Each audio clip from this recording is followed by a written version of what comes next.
గిరిజన అభివృద్ధి సంక్షేమం మీద పోరాటం చేసే విధంగా మనం రాబోయే కాలంలో పోరాటం చేయాలి. ఇప్పుడు కేంద్ర ప్రభుత్వం ఉపాధి హామీ చట్టాన్ని రద్దు చేసింది.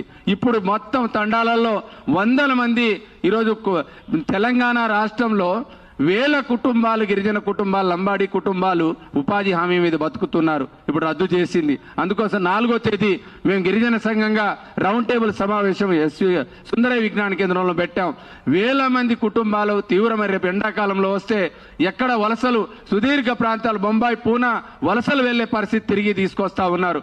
అందుకోసం ఇటువంటి దుస్థితి రాకుండా ఉపాధి హామీ మీద కూడా రాబోయే కాలంలో పోరాటం చేయాలి. ఆ ఉపాధి హామీ చట్టాన్ని రక్షించాలనే పేరుతో 4వ తేదీన ఈ గిరిజన సంఘాలందరూ ఇదే ఆహ్వానం తప్పకుండా రావాలని మనవి చేస్తూ సేవాలాల్ విగ్రహాన్ని రాష్ట్ర రాజధానిలో పెడతామన్నారు వాగ్దానం. ఆ వాగ్దానాన్ని నెరవేర్చాలి.